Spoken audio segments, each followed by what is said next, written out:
Sa isang Italian restaurant ay naisipang idaos ng pamilya ang kaarawan ng kanilang anak na dalaga na si Catherine Parker.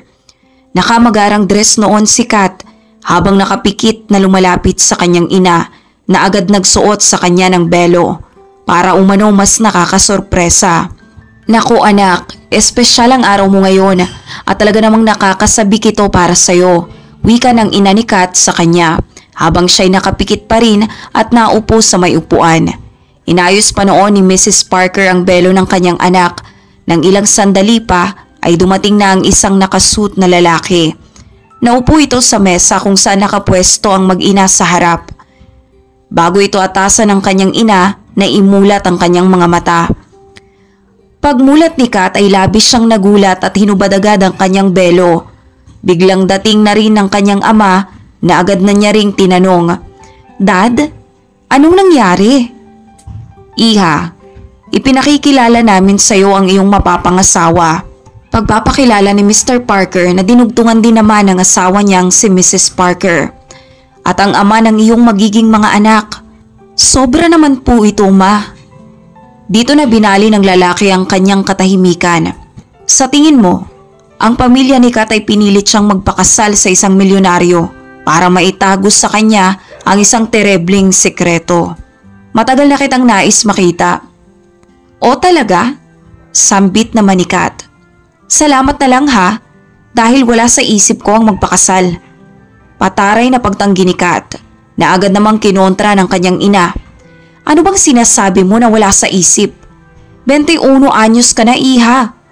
Ngayon na ang pinakamagandang pagkakataon para maikasal, lalo na magkaanak at magkapamilya." "Magkaanak? Nawawala na ba kayo sa isip nyo? Ma'am, Dad, hindi ko nga kilala ang lalaking yan eh. Kaya nga ipinakikilala namin siya sa iyo anak. Ngayon ang pagkakataon mo para kilalanin siya." "Makilala? O sige." Wala na ring nagawa si Kat sa bandang huli, kundi ang kausapin ng lalaki sa harap ng kanyang mga magulang. Una nang naitanong ni Kat kung hanggang magkano ang kinikita ng lalaki kada buwan, na sumagot naman ng sobra pa para bumili ng isang yate at ipangalan ito sa kanya, na binigyan naman ng nilalambingang reaksyon ni Mr. at Mrs. Reyes. "Ang galing-galing naman, ang sweet mo. Kaso malulain ako sa dagat, sayang naman pala.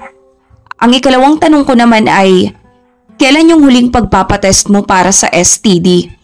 Nanlaki ang mga mata ng mga magulang ni Kat sa tanong na iyon, na tinugunan naman ng lalaki ng pagtawa habang pumapalakpak. "Anak, bakit naman ganyan ang tanong mo? Ayusin mo naman anak." Habang sumagot naman ang lalaki na ito'y ayos lang habang malakas na tumatawa. "Plus points yan sa akin," ani pa ng lalaki. Sa kalagitnaan ng eksena ay dumating naman ang isang lalaking waiter para tanungin kung may karagdagan pang o-orderin ng pamilya. Nang sumagot sila ng wala na, ay tinuon naman ito ng kanyang pansin kay Kat. "Si birthday girl kaya?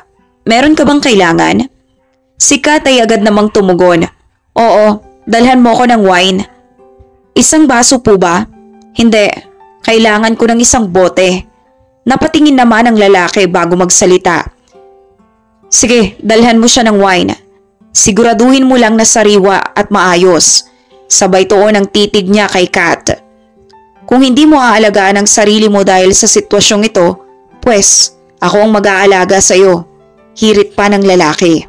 Hindi na nakaya pa ni Kat ang mga nangyayari kaya tumindig na ito at nagtangka ng umalis. Habang inaawat siya ng kanyang mga magulang, nagmamadali si Mr. Parker na mahabol ang kanyang anak at makausap. "Makinig ka nga. Nagtrabaho ako ng sobra-sobra para lang maiangat ang pamilya natin sa buhay. Binigay ko ang lahat sa iyo, kaya't pakakasalan mo kung sino ang lalaking nais kong iyong mapakasalan." Si Kat ay napailing na lamang at wala nang nasabi pa. Nang mga sandaling iyon, pakiramdam niya na bihag siya ng sarili niyang pamilya sa isang paraan na imposible niyang matakasan. Pagkabalik ng waiter dala ang isang basong wine at bote, ay aksidenteng nadapa ito dahilan para matapunan niya ng wine ang dress na suot ni Kat. Sinubukan namang punasan ng tissue ni Kat ang kanyang suot habang ang waiter ay walang masabi kundi patawad. "Napaka-estupido, Mangmang. Hindi rin maipinta ang mukha ng lalaki sa galit. Naging rason ito para maaya ng lalaki si Kat na masamahan ito papunta sa banyo. Sinusubukan ng waiter na senyasan si Kat sa pamamagitan ng tingin dahil ang nais lamang pala nito ay mailayo si Kat sa kanyang pinagdaraanang sitwasyon. Nang mapansin ni Kat iyon ay agad na siyang nakisakay at sumama. Pagkarating sa area papasok ng banyo ay sinabi ng lalaki na sinadya niyang matapunan ng drink ang dress ni Kat para ito ay mailigtas. Napatingin naman si Kat sa kanya ng sandali. Ganun ba? Ano palang pangalan ng tagapagligtas ko? Tony. Antonio po ang pangalan ko, senyora. Pero pwedeng Tony na lang, dun kasi ako sanay eh. Ako naman si Catherine, pero Kat na lang, kasi dun din ako sanay. Ang dalawa matapos magkakilanlan sa pangalan ay unang beses na magkahawak ang kamay. Malapit sa banyo ay may daan papalabas na agad itinuro ng waiter kay Kat. Alam kong kailangan mong maligtasan ang mga taong bumabagabag sa'yo ngayon, kaya't pwede ka nang umalis. Walang makakapansin sa'yo sa daan na yan. Ang mga taong yun na bumabagabag sa akin ay aking pamilya. At isa pa, wala naman akong pwedeng mapuntahan. Sa hindi inaasahang sandali ay pwersahang dinala ng lalaki si Kat sa isang area para sa mga staff lamang. Si Kat ay nagpumiglas dahil na rin sa pagkagulat at bahagyang nagalit. Pasensya na, huwag kang maingay, pakiusap. Dito ka lang, huwag kang aalis. 2 oras na lang ang shift ko. Pagkatapos ay babalikan kita dito. At ako rin ang gagawa ng paraan kung papaano ka matutulungan. Agad umalis ang waiter at isinara ang pintuan ng area kung saan hinayaan niya muna si Kat na mag-isa. Nakaramdam si Kat ng kakaiba sa waiter ng mga oras na yon. Isang bagay na hindi niya mawari. Isang bagay na parang sapat na para siya'y pagkatiwalaan. Makalipas ang 2 oras gaya ng ipinangako ng waiter ay agad niyang binalikan si Kat at inilabas sa likurang labasan ng restaurant kung saan nakaparada ang kanyang motor. Si Kat naman ay sumunod lamang pero medyo natitigilan pa rin siya sa nangyayari. Bakit? May problema ba? Tanong ni Tony sabay abot sa kanyang helmet. Wala naman. Agad na ring umangkas si Kat ng motor para sumama kay Tony na kahit hindi niya pa ito kilala ay sinamahan niya ng may pagtitiwala at naging masaya siya sa mga sandaling iyon. Nagawa pang titigan ni Tony si Kat sa pamamagitan ng kanyang side mirror at pag-start ng kanyang motor ay agad naman itong napayakap sa kanya. Nakarating ang dalawa sa isang apartment na siyang tinutuluyan ni Tony. Sinabi niya na pwedeng manatili si Kat sa kanyang apartment. Gaano katagal man nito gustuhin.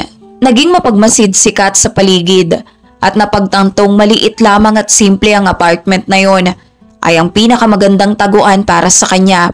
Isang lugar na malamang hindi siya mapupuntahan ng kanyang mga magulang at lalaking nais nilang mapangasawa niya. Agad lumapit si Kat sa lalaki. Ang ganda dito. May paraan ba para ako ay makapagpasalamat? Tumikim ka lang ng authentic pasta Italiano. May pagbibirong sambit ni Tony na agad namang nginitian ng dalaga. Simula noon ay hindi na maialis ni Kat ang kanyang mga tingin kay Tony at medyo nahihilo marahil dahil sa masarap na lutong pinatikim sa kanya, sa amoy ng mga sahog nito o dahil sa malakas na mga kamay ni Tony. Habang sinusubuan ang pasta ay namantsahan ng labi ni Kat dahilan para punasan ito ni Tony ng bimpo ng dahan-dahan. Alam mo, mas masarap yan pag pinarisan mo ng isang basong wine. Ang dalawa ay nagawang magsalo sa pag-inom ng wine at magsayaw na rin sa saliw ng musika. Simula ng araw na yon ay gabi-gabi nang nagsasayaw ang dalawa at nagkakasalo, nagkakasabay sa hapunan at maging sa pagtulog. Hanggang sa hindi na nila napapansing napapamahal na pala sila sa isa't isa. Isang pakiramdam na hindi na nila napigilan pa sa kanilang puso. Sa bisig ni Tony, pakiramdam ni Kat ay nagkaroon siya ng bagong pamilya na kailan may hindi siya pipilitin sa isang bagay na hindi niya gustong gawin. Nagawa ring magdampi ng kanilang mga labi at ang lahat ay halos perpekto na hanggang sa isang beses ay mapauwi si Tony kasama ang hindi inaasahang bisita. Ma, anong ginagawa mo dito? Si Tony ay napayuko na lamang. Kailangan nating mag-usap. Wala naman ho tayong dapat pag-usapan. Tugon naman ni Mrs. Parker. Kailangan mong umuwi. Bumalik ka na. Sabay hawak ni Mrs. Parker sa balikat ni Kat na agad namang umiwas. Bakit naman ako babalik? Ang iyong amay nasa terebleng kalagayan ngayon. At kung hindi ka sasama sa akin ay malamang hindi mo na siya makikita na kailanman. Si Kat ay nakaramdam bigla ng pagkakaba. Saan ko makikita si Dad? Sa restaurant, sagot ng kanyang ina. Kahit na anumang paraan ang gawin ni Kat para maiwasan ang kanyang pamilya, alam niyang darating din ang araw na magagawa niyang bumalik. Si Tony ay naiwan na lamang sa labas. Umaasa na magagawa pa rin ni Kat ang magbalik sa kanya. Matapos ang kung anumang pwedeng mangyari, pagkapasok ng restaurant ay naabutan ni Kat doon na nagsusolo sa isang mesa ang kanyang ama na waring may pilit na binubuksang isang kahon. Dad, anong ginagawa mo? Nasaan ang susi ng jewelry box na ito? Nasa akin po, Dad. Bakit? Kailangan ko ang susi ng jewelry box. Ngayon na. Kailangan ko ang lahat ng nilalaman nito. Nagmamadaling sambit ni Mr. Parker sa kanyang anak. Nakikita na ni Kat ang tensyon sa mukha ng kanyang ama habang pilit na binubuksan ng kutsilyo ang jewelry box. Ang kamay ni Mr. Parker ay agad hinawakan ng kanyang anak. Ano bang problema, Dad? Wala na. Wala na ang lahat sa akin. Kaya ngayon ay ganap na tayong magiging mahirap. Anong ibig sabihin mo, Dad? Nawalan ako ng malaking halaga ng pera at kapag hindi ko na ibalik yun ay mauuwi ako sa kulungan. Pagpapaliwanag nito kay Kat na agad namang nangamba. Pero kanino niyo pinatalo ang ganong kalaking pera? At papaano? Sugal, iha. Sugal. Naadik ako sa sugal sa loob ng ilang taon. Nananalo naman ako madalas. Pero minalas ako ngayon. At kapag hindi ako nakagawa ng paraan para makabayad ngayong gabi, ay sa kulungan na ako mananatili pang habang buhay. Sandali lang. Alam kong may iba pang paraan na pwedeng gawin, di ba? Sumagot naman si Mr. Parker na may isa pang paraan pero ayaw na nitong pag-usapan pa. Nagpumilit din naman si Kat na malaman ang bagay na yun. Dito na niya nalaman na ang lalaki palang pinagkakautangan ng kanyang ama ay walang iba kundi ang milyonaryong lalaking nais nilang kanyang pakasalan. Ang lalaki umano ay papayag lamang sa kasunduan kung pakakasal si Kat sa kanya ay hindi na nito pababayaran ng malaking halaga na pinagkakautang ng kanyang pamilya. Nanlaki ang mga mata ni Kat at napaatras na lamang. Hindi makapaniwala sa kanyang nadinig. Ilang sandali pa ay dumating na ang lalaking milyonaryo sa eksena. Napagtanto na ni Kat ngayon kung bakit siya nais may pakasal ng kanyang ama sa lalaking iyon. Dahil sa isang sekreto ngayon ay naglulubog sa kanila sa kahirapan. Si Kat ay nagmamadaling nagpaalam muna saglit kung saan nilabas muna nito si Tony na kanina pang naghihintay. Ninais niya muna itong makausap sa huling pagkakataon. Si Tony naman ay agad hinawakan ang braso ng kanyang minamahal. Tony, mahal kita, alam mo yan. Pero kailangan na natin itong tapusin. Bakit? Anong problema? Kung minsan, kinakailangan nating magsagawa ng pagsasakripisyo para sa ating pamilya. Wala nang ibang paraan pa para maisalba ko ang aking pamilya ngayon. Kaya patawad. Bakit? Hindi ako makakapayag. Patawad. Kailangan ko talaga itong gawin. Kung may ibang paraan lang talaga, pero wala na. Ang dalawa ay napaluhan na lamang at agad nag-akapan hanggang sa wala nang nagawa si Kat kundi ang umalis para bumalik sa loob ng restaurant. Agad siyang lumapit sa lalaking nagpakilala sa pangalang Michael para sabihing handa na siyang magpakasal. Sinabi naman ni Michael na gagawin niya ang lahat para maging maligaya ang kanyang mapapangasawa.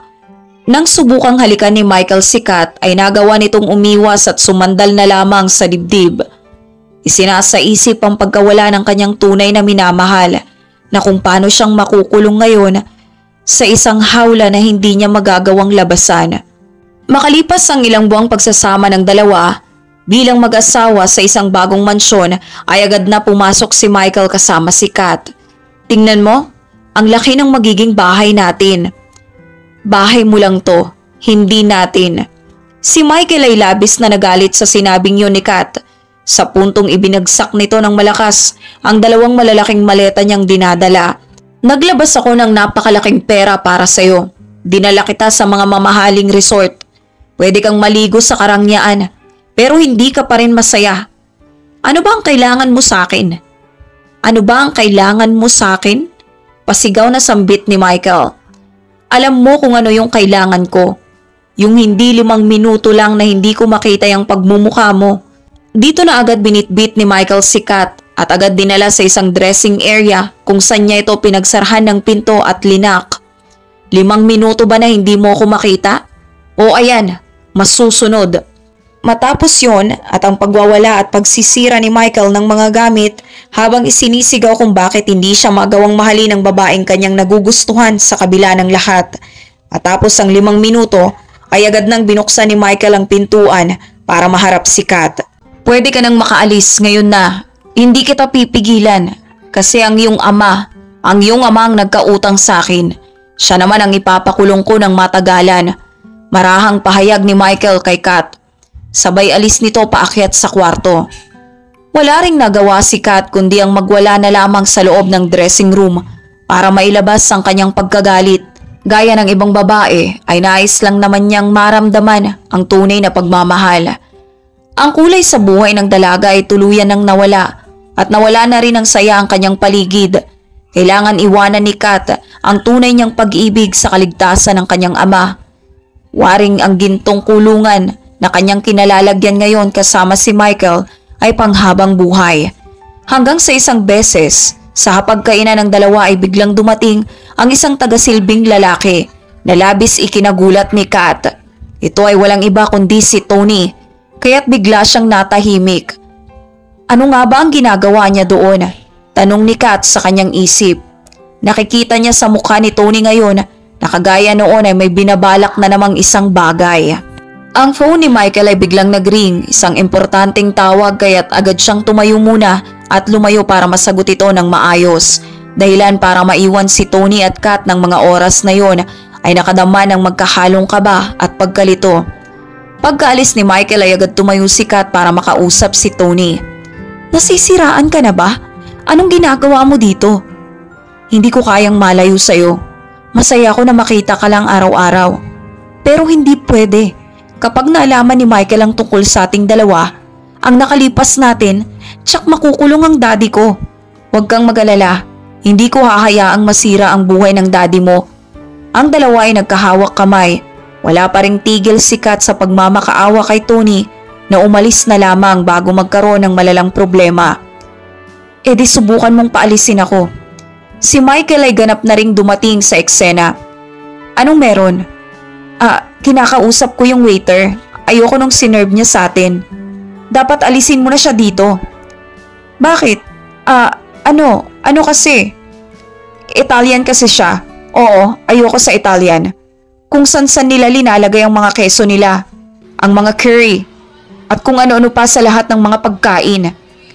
Ang curry ay hindi Italian kundi Indian dish. At isa pa, hindi naman cook si Tony dito. Kundi isang tagasilbi lamang. Hindi maiwasan ni Tony ang mapangiti bilang pang-aasar, habang si Kat naman ay nabigo sa kanyang pagdadahilan. Walang ibang nais si Kat kundi ang makasama si Tony higit sa lahat, pero kailangan niya pa rin makisakay bilang asawa para kay Michael, na walang maging problema sa paglipas ng mga araw. Para makaiwas ay nananatili na lamang madalas si Kat sa kwarto at hindi lumalabas. Isang gabi habang nasa tapat ng ref at nakain ng cake si Kat, ay biglang napasok doon si Tony. Anong ginagawa mo dito? Nag-iikot. Sinisigurado na ang lahat sa bahay ay nakakain ng maayos. Pwes, hindi mo ginagawa ang trabaho mo dahil ako ay nagugutom pa rin. Agad hinawakan ni Tony ang balikat ni Kat at marahang pinaupo sa harapan ng mesa. Nagsabi siyang gagawa ng pasta para sa kanya. Ayoko ng pasta. Papakainin kita. Huwag kang maingay. Ang amoy ng mga rekado at magandang ngiti ni Tony habang ginagawa ang lahat ay nagbigay ng malakas na puwersa kay Kat na nagpagising sa kanyang damdamin hanggang sa hindi na niya ito nakontrol pa.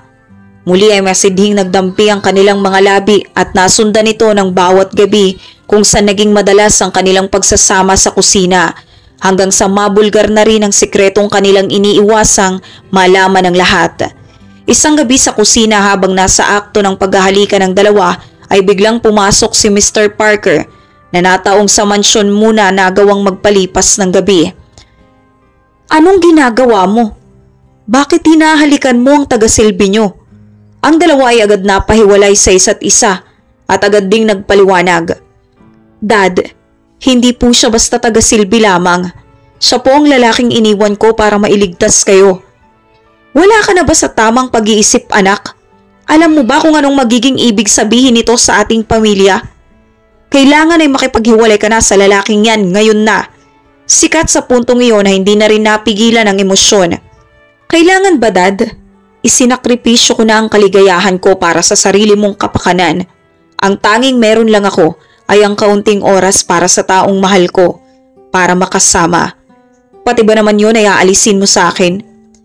Anong sakripisyo ba ang kailangan kong gawin para sa pamilya na ito?" Si Mr. Parker ay naubusan na rin ng pasensya at agad nang umalis. Sikat ay napaluha na lamang. Alam naman niyang malalaman din ng lahat ang relasyong meron sila ni Tony. Malabo na para sa kanilang dalawa ang magandang kinabukasan, pero mas imposible sa kanya na mahalin si Michael.